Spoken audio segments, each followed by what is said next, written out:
What's up, guys? Junior here, day 7. NoFap. Yesterday I recorded a really fire video, but something happened with YouTube where it just showed that I didn't upload it, and so the video got deleted. But so just to recap how I relapsed, the day before I relapsed, I was talking to my best friend, and I was cursing and like this girl on Snapchat, some you know some big assets, and I was just really just acting vulgar and really just acting like how I was like a year or two ago. So that kind of like set the tone. Then the next day, everything was going well. I was just on my grind, on my purpose, and then I was looking for some floss to floss my teeth, and I was looking through this dude's cabinets, which you really shouldn't do. So it was really wrong of me to look through this dude's cabinets, but I was literally just looking for floss, and I came across a Japanese porno magazine, vintage. And that's my weakness. Japanese girls, like right after Latina girls, it's Japanese girls. So yeah, it's still an excuse. It was still me, but it wasn't like I wasn't going throughout the day like just doing normal stuff and like thought in my head like, oh, let me watch some videos. That was not it. That wasn't the case. But I still messed up. I just wanted to be honest with you guys. So yeah, so today I want to be talking about how you can learn from everyone all the time, no matter what. So I'm 23. I'm about to be 24 next week, and in my life I've had 16 different jobs so far, which is kind of crazy. Um, that's pretty crazy for like not even 8 years of working to have 16 jobs. But at the same time, like if you have 16 jobs on a resume, you're probably not gonna get hired because they're just gonna figure that you're gonna find another job. So I don't put all these jobs on my resume, but I just want to go through these that way I don't forget these jobs. So that's what today's video going to be about. The first job I had was when I was, I think, a sophomore. Yeah, sophomore, and I was 15 or 16, and it was at Publix, a bag boy. And the thing that stuck out to me out of my Publix journey the most was, so there was this guy who I bagged his groceries and I took it to his car. He had a Maserati. So you literally put the groceries in the front of the car. Like the engine was in the back and you put the groceries in the front. He didn't tip me $1. And then there was this old lady. She had like a beat up car, destroyed, and she gave me a $5 tip. So that just goes to show you.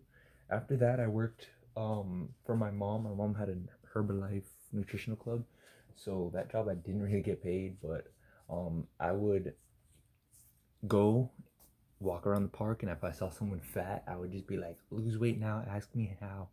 And yeah, so then eventually when my mom was pregnant, she actually stopped working in the business, so I learned how to make the shakes, talk to the customers. I did that with my older sister, and that was pretty cool. I learned a lot from that. The job after that was Children International, so I knocked on doors, and then for $28 or $29 a month, someone can sponsor a child. There's so much different stuff that happened, but one thing that got me so angry, the first time I had a sale, right? It was this Dominican lady, and I was telling her everything, like she could sponsor a child in Dominican Republic, whatever, all this stuff, all this good stuff. And I got the sale, got the credit card, everything. I closed everything. And the guy who was training me was like, no, that sale didn't count because she gave you no objections. Oof, I was so angry. Like, this man just stole my money, basically. Like, yeah, I was super, like, he was a cool dude, but from that point on, like, I just did not like him at all because, like, come on, really? Like, I'm gonna sauce this girl up, get the credit card, do everything, and then I don't get the sale because she didn't give me an objection. It's not my fault. Like, I'm just good at that selling stuff. So, whatever. The job I had after that was I worked at Best Buy selling Canon printers, and these Canon printers would print like these photos that look super realistic, but people didn't care about that. They wanted the printers that they printed photos fast, like printed a lot, boom, boom, boom, boom, boom.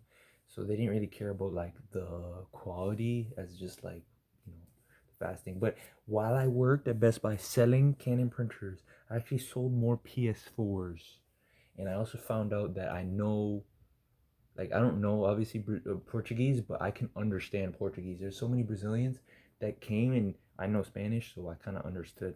The job I had after that was AT&T. I was knocking on doors again. That job was so, that was the shortest job I had, like not even a week. So I'm not even gonna talk about that one. Then after that, I moved to Orlando, and the first job I got when I moved to Orlando was on the phone selling vacations, um, like 5-star resorts. It was pretty amazing, like what we were selling. But obviously, like even me, when people call me on my phone, try to sell me something, like I'm not gonna buy it. You know what I'm saying? But for people who actually went on vacations and it was good for them, so yeah, that that there's a whole nother story about that job. The job is super interesting, but so then after that, I knocked on doors again. This time with Nature Conservancy, so people can put a certain amount of money a month, and they can save a polar bear in whatever, or put money to protect the rainforest. More people cared about these animals than they cared about sponsoring a child and making sure a child was fed. This is when I realized like there's something really wrong with the human race. The job after that was I gave out free phones via Assurance Wireless. I didn't work for Assurance Wireless. I've worked for another company that did marketing for Assurance Wireless, and that job was amazing. Um, because like you literally like they gave you $10 for each phone you gave away for free. So as long as someone had a food stamp card, obviously they want a free phone. But then I had some people, so some people would be like, "Oh, whatever, it's terrible for the government, whatever." Da, da, da. Mostly racist white people, obviously. And then there was also people who were just like so grateful, like, "Wow, a free phone! I can't even pay for my kid to have a phone." He or she walks home from school without a phone. I'm nervous about it. Awesome, let me get the phone. So people hated me for that job, and they also loved me for that job, so that was really interesting. Then I worked on the phone again selling Senior Med Alert, which is basically like a life alert but like a bootleg version. So when people fall, they could like press a button when old people fall or whatever, and they could press a button and get help. That job was interesting because you can literally, there was like a wall of just objections, and then I would just like literally, if they had an objection, I would just read it, boom, say it, boom. And literally I would be on the phone with like someone for 45 minutes, an hour and a half, like, no, no, I'm not buying. And then like they just got so cool with me that they just bought it, you know what I'm saying? And it felt good too because these people were so old, like most of them would be like, when I die, I don't really care. But these people were so old, so if you sold it to them, you might save a life. Like I'm not even like joking around, that's seriously a possibility. So I felt really good doing that job. But again, when you do phone sales, like some people hate you, and for good reason. And then I worked also another door-to-door job, Verizon Wireless. That one was another very short job. I'm not even gonna talk about that one. I just worked there for like 2 weeks or so, and then I worked another phone job, vacation sales, but another area, another vacation sales. This one was to like Myrtle Beach or something like that. That one was pretty cool too because every time you sold a vacation package, you can add like a cruise. So obviously these people love going on cruises, so it's just easy. So that was that vacation sales. Then I had another. Okay, so then when I moved back to Miami, I worked another phone job, vacation sales. Um, so that one was cool. Also, I really don't have. It's like the same thing. The only thing about that one that really I didn't like is the people who would close for you, they weren't quick to lower the price. So I would be like, okay, so everything's good, but you just want something a little better, right? For your budget. Let me see what I could do for you. Boom, I put down and then obviously bring a closer. Then the closer would just come talk like, so why don't you like it? Da-da-da-da. Like, and I would just be like pulling my hair like this and be like, just lower the price, bro. Like, I don't know what you're trying to do, but these people were so stingy, and that's why their company closed down because they don't want to bring down the prices. After that, I worked a normal job. I was a server at a event company, so they did a lot of like bar mitzvahs, bat mitzvahs, weddings. This one lady had like, it was mostly Jewish people. This one lady had like a tiara made straight up of diamonds. I was like, what? But that job was lit, and I was cool with the bartenders. Back then I used to drink. So there was like a bartender on one side, and then on the other side there was another bartender. So I would get like a drink from one, walk around, get another drink from one. At the end of the night, I was like serving, like I was a server, and I was just lit. It was pretty cool. Um, so yeah, I got really lit at that job, and that's also when I got the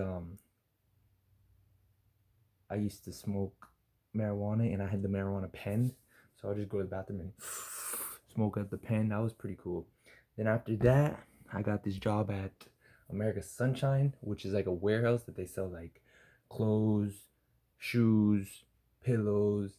So I worked at that job, and that job is cool because everyone there spoke Spanish. So my Spanish got like way better. Like I'd always understood Spanish, but now I can finally speak without like a gringo accent. I still sound a little gringo, but it just that job helped me out a bunch. Um, and then after that, I worked customer service. I worked that for like 3 months. Customer service for a jet ski rental place. So literally from like 8 in the morning to 7 o'clock in the afternoon, 6 days out of the week, I would just answer phone calls like jet skis, jet skis, jet skis, and tell them how much it was to rent a jet ski. Talk to people, convince them like, oh okay, whatever, sauce them up. They would ask me about pricing. I would like tell them a little bit, but just be like, just go there, just go there, and I would just send people over there. And when I left, that company like fell down because I'm good at my job.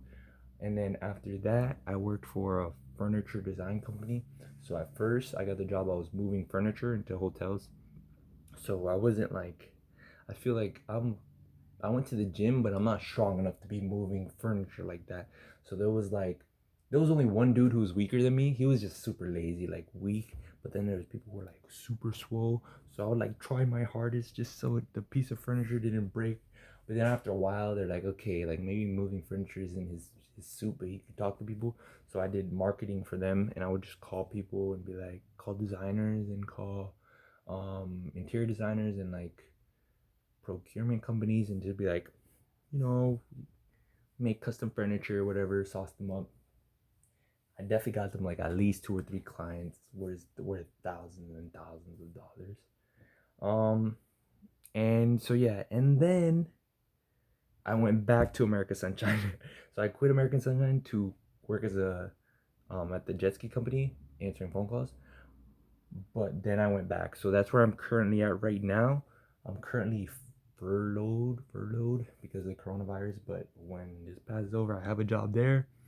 But yeah, so this video is mainly for myself so that I don't forget all the jobs I've had. Because like I said, I'm 23, I'm about to be 24. I had 16 jobs, and I just want to make sure that I remember all the jobs I've had. But day 7, NoFap. Every single time you relapse, it's an excuse. And every single time you have an urge to relapse and you don't relapse, you just feel good. You feel amazing. So let's get it. Day 7, NoFap hard mode. I believe in every single one of you guys. We can learn from every single person. Everybody around us, we can learn from them. No matter what, even if they're stupid. The dumbest people, you could still learn something from them. So keep it real. Don't fap. I love you guys. Sorry for relapsing. It won't happen again. I promise. Well, I can't promise, but seriously, I'm seriously on this for the real. On the real. Let's get it. NoFap day 7. See you guys soon. Maybe tomorrow because I got nothing else to do. Peace.